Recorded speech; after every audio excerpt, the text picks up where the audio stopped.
देखिए, जैसा कि हम जानते हैं कि कोरोना त्रासदी हमारे देश में भी अब काफ़ी असर कर रही है दुनिया के बाद। और अभी तक कोई एंटीवायरल ट्रीटमेंट नहीं है।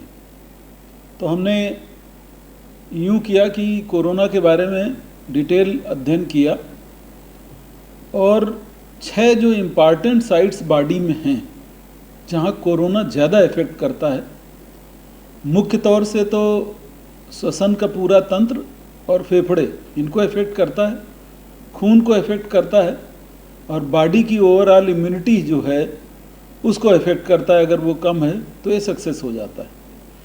तो हमने पहले ये पॉइंट्स बनाए कि कोरोना कहाँ कहाँ इफ़ेक्ट करता है और कैसे जान लेता है। इसके बाद हमने एंशिएंट मेडिसिन ढूंढना शुरू की और हमारे गुरुजी प्रकांड पंडित हैं उसमें, उनसे डिस्कशन किए।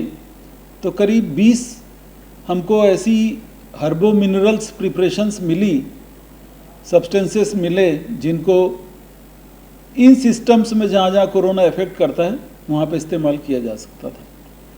अब मेरे सामने एक बड़ा सवाल ये था कि ये क्रूड दवाएं हैं और उसमें कुछ ऐसी दवाएं थे जिनके नुकसान भी बहुत हो सकते थे। तो हमने फिर जो दुनिया भर में इन दवाओं में जो जो तत्व पाए जाते हैं उनकी स्टडी की, जो दुनिया भर में कहीं भी उन पे कुछ काम हो रखा है उनकी स्टडी की। उसके बाद हमने 11 दवाएं छांटी और उन 11 दवाओं में हमने हर चीज़ के लिए दवा छांटी कि ब्लड में अगर वायरस मल्टीप्लाई कर रहा है वहाँ से कैसे साफ़ किया जाए, किडनी में अगर वो जा रहा है वहाँ से कैसे साफ़ किया जाए, लंग को सूजन कर रहा है तो सूजन कैसे रोकी जाए, वायरस गले में जम के अगर म्यूकोजा में प्रोटेक्ट होकर रेप्लिकेट कर रहा है उसको कैसे रोका जाए। ऐसे करके हमने 11 कंपोनेंट्स निकाले और उनकी मॉडर्न साइंस में जो अध्ययन हो चुके हैं, जो खोजें हो चुकी हैं उनको निकाला और उनका फिर फार्मूलेशन तैयार करना भी मुश्किल था। उनका फार्मूलेशन और डोजेज उनकी कम्बिनेशन कितना होगा वो निकाला और इसके बाद उनके साइड इफ़ेक्ट्स पे भी स्टडी की। ये सब करने के बाद इसकी प्रोसेस बड़ी जटिल होती है। इसमें कुछ ऐसी भी दवाएं हैं अगर वो क्रूड फॉर्म में चली जाएं तो फ़ायदा करने की बजाय जान भी ले सकती हैं, नुकसान भी कर सकती हैं। लेकिन हमारी शास्त्रों में और आयुर्वेदा में उनको रिफ़ाइन करने के पूरे तरीके जो बहुत कम लोगों को सही तरीके से पता है वो सब डिस्क्राइब्ड है। तो उसमें हमने जो हमारे महान गुरु जी हैं आयुर्वेदाचार्य, उनकी मदद ली और उत्तराखंड में हमने वो दवाई बनवाना शुरू कर दी। अब कोरोना पे आ जाते हैं। कोरोना पे प्रॉब्लम ये है कि 80% कोरोना के पेशेंट्स जो हैं वो आप जानते हैं कि उनमें लक्षण या तो बहुत कम होते हैं या नहीं होते हैं। तो उनमें अगर हम ट्रायल करते तो पता ही नहीं रहता कि वो कोरोना के लिए इफ़ेक्टिव है कि नहीं। तो इसलिए हमने जो करीब 106 पेशेंट हमारे एडमिट हो चुके हैं, तो उसमें हमको 20 पेशेंट्स ऐसे मिले जिनमें लक्षण थे। उनको हमने क्लासीफाई किया 3 कैटेगरी में, जिनमें माइल्ड सिम्टम्स थे वो लिए, जिनमें मॉडरेट थे वो लिए और जिनमें ज़्यादा गंभीर थे वो लिए। उसका भी क्राइटेरिया हमने खुद ही डिस्क्राइब किया लक्षणों के आधार पर और ऑक्सीजन सेचुरेशन के आधार पर। जो मरीज में ऑक्सीजन के मुख्य लक्षण जो आ जाते हैं जिनकी वजह से मौत होती है वो डिसाइड किया। और जो दुनिया भर में डेटा अवेलेबल था उसके हिसाब से हमने इनके ब्लड के भी इन्वेस्टिगेशन किए सबों के। थोड़ा सा इनकरेजमेंट ये रहा कि 20 के 20 हो, 5 से कुछ 5 दिन में ही निगेटिव हो गए, कुछ 6-7 दिन में निगेटिव हो गए। और निगेटिव पॉजिटिव तो होना चलता रहता है क्योंकि अभी हमें ये नहीं पता है कि ये जो टेस्ट हम कर रहे हैं इसमें भी कितना फॉल्स नेगेटिव और कितना फॉल्स पॉजिटिव है। सबसे बड़ी बात ये हुई कि ये सारे के सारे इनके सिम्टम इम्प्रूव हो गए। इवन 1-2 मरीज ऐसे थे जिनके लंग्स में काफ़ी सूजन थी वो भी रिवर्ट हो गए। तो इससे हमको ये लगा कि ये दवाई जो है इफ़ेक्टिव है, जो हमने एक प्रयास किया वो इफ़ेक्टिव हुआ। इसके साथ साथ मैं ये भी बता दूं कि ये जो 20 मरीज़ थे इनमें कोमॉर्बिडिटीज़ भी थी। मतलब किसी में डायबिटीज़ थी, तो किसी को फ्रैक्चर था, तो किसी को निमोनिया भी पहले हो चुका था, किसी को हाइपरटेंशन था, किसी को हार्ट की बीमारी थी, ऐसे भी इसमें मरीज़ थे। तो यही एक असली टेस्ट था जिससे हम ये समझ सकते हैं कि कोरोना का इफ़ेक्ट कितना कम हो रहा है।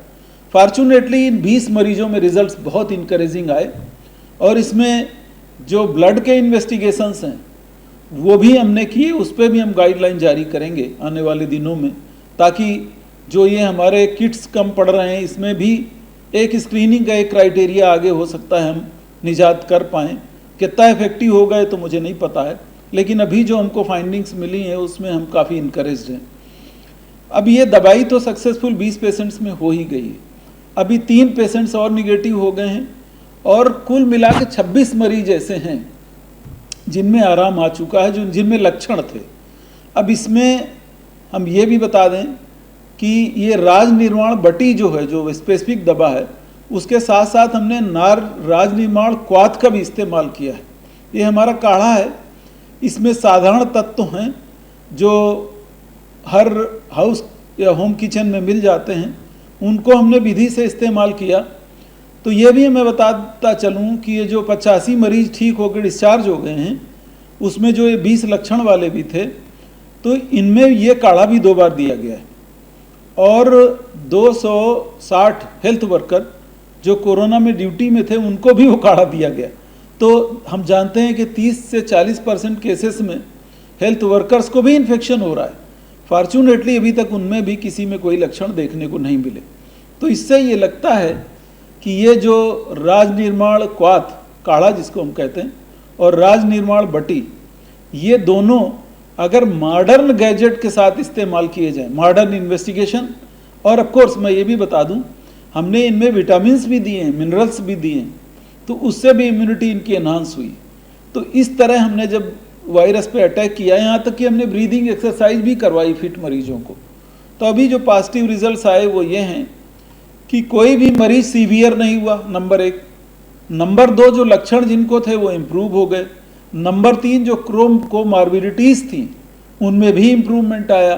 तो इससे हमको ऐसा लग रहा है कि हमारी पायलट स्टडी जो है, इनिशियल स्टडी है, वो सक्सेसफुल रही। इसमें बहुत अड़चनें आती हैं, एथिकल क्लियरेंस भी लेनी होती है, इंडिया की रजिस्ट्री में भी रजिस्ट्रेट करना पड़ता है, तो उसमें एथिकल क्लियरेंस तो हमारे पास है, रजिस्ट्रेशन के लिए भी हमने भेज दिया था, काम आगे बढ़ता चला जा रहा है। अभी मैं ये ज़रूर कह सकता हूँ कि करीब 30-35 मरीज जब हम इस तरह के ठीक कर लेंगे, तब हम ये डिक्लेयर कर देंगे कि हाँ हमने ये तरीका खोज लिया। अभी रिजल्ट्स बहुत इनकरेजिंग है, फाइनल वर्ड्स में नहीं बोल रहा हूँ, क्योंकि आप जानते हैं मैं मेडिकल साइंटिस्ट हूँ, जब तक साइंस के पैमाने पे पूरा खरा न उतार लूँ तब तक कोई दावा करना बहुत उचित नहीं होगा, यही मुझे कहना था। लेकिन आप अभी लगभग कितने करीब हैं, कितना परसेंटेज का रेशियो देते हैं? अगर ऐसे पूछें तो हम ये मान के चलते हैं कि 80% तो हम करीब हैं, लेकिन 20% कहीं उल्टा न हो जाए, वो 20 का 40 न हो जाए, अभी ये हमको देखना बाकी। तो वैसे तो ये ट्रायल हम और जगहों पे भी कर सकते हैं, लेकिन ये चूंकि हमारी टीम ट्रेंड हो गई है और हम डायरेक्ट सुपरविज़न में कर रहे हैं। जैसे यहाँ भी हमें कुछ खबरें मिली कि वो लोगों को जब से पता चल गया इफेक्टिव दवा है तो डोज कम दे रहे हैं या डोज रख ले रहे हैं। तो इस तरह की चीज़ें रोकने के लिए हमने CCTV कैमरे लगाए हैं। हालांकि इस बात की आशंका कम है, लेकिन जब डिफरेंट तरह के लोग काम कर रहे होते हैं तो आपको पता नहीं होता है कहाँ लेजीनेस हो रही है, कहाँ डोज नहीं दी गई, कभी मिस हो गई, किनको देना है। अच्छा हाँ, यहाँ पे ये भी बता दें कि ये RN बटी जो है हमने अभी क्रिटिकल मरीजों में नहीं लगाई है। भाई जो मरीज वेंटिलेटर पे ही आ रहे हैं, जो हमारे क्राइटेरिया में नहीं फुलफिल कर रहे हैं, उन पे तो हम बाद में स्टडी करेंगे, क्योंकि अभी तो हमारी दवाई ओरल फॉर्म में है।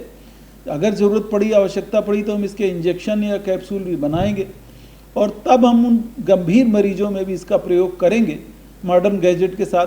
तब हम कह पाएंगे कि क्रिटिकल मरीजों में क्या इफेक्ट है।